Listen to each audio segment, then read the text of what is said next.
দিয়ে হজ করাইছি। আল্লাহ রব্বুল আলামিন তুমি হজ যাও নাই, কিন্তু পুরা হজের সওয়াব আল্লাহ তোমার আমল নামায় উঠাইয়া দিছে।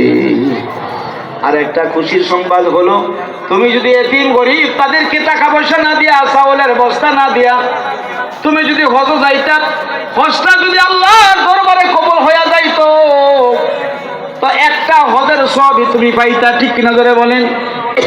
কিন্তু তুমি টাকা দিয়া গরিবের চাউলের ব্যবস্থা করে দিছো। এই জন্য মহান আল্লাহ রব্বুল আলামিন আমারে জানাই দিছে, বন্ধু আপনি তারে সুসংবাদ দেন, যতদিন ছেলেটা বাইসা থাকবো, যত বছর বেঁচে থাকবে তত বছর, প্রতি বছরে বছরে একটা কবুলিয়ত বড় হজের সওয়াব আমি আল্লাহ এই যুবকের আমল নামায় উঠাইয়া দিব।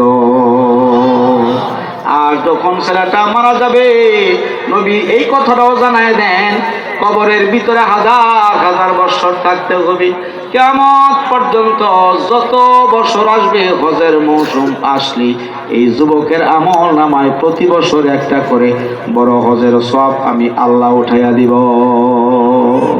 কিয়ামত পর্যন্ত যতগুলি বছর আসবে, প্রতি বছরে বছরে কবুলিয়ত বড় হজের সওয়াব আমি আল্লাহ দিব।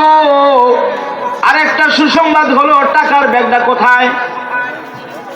যুবক বলতেছে, ইয়া রাসূলুল্লাহ, টাকার ব্যাগ আমার কাছে আছে, আমি একটা খুলি নাই, চেন খুলি নাই, গিট্টু খুলি নাই, দেখি নাই, কারণ ব্যাগও আমার না, টাকাও আমার না, তো খুলে বাদ আমি কেন নষ্ট করব?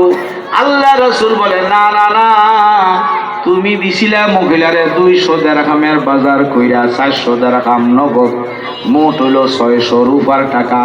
আমার আল্লাহ এটারে চেঞ্জ কইরা রুপার টাকারে পরিবর্তন কইরা 600 স্বর্ণের দিনার আমার আল্লাহ রব্বুল আলামিনের পক্ষ থেকে তোমারে হাদিয়া দেওয়া হয়েছে।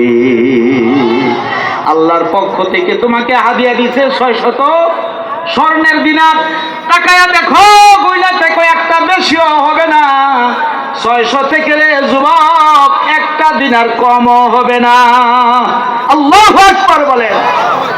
এইবার এই যুবকের কাছ থেকে আল্লাহর নবী যখন বিদায় নিয়ে চলে যাচ্ছেন, তো বিদায় নিয়ে চলে যাওয়ার কিছুক্ষণ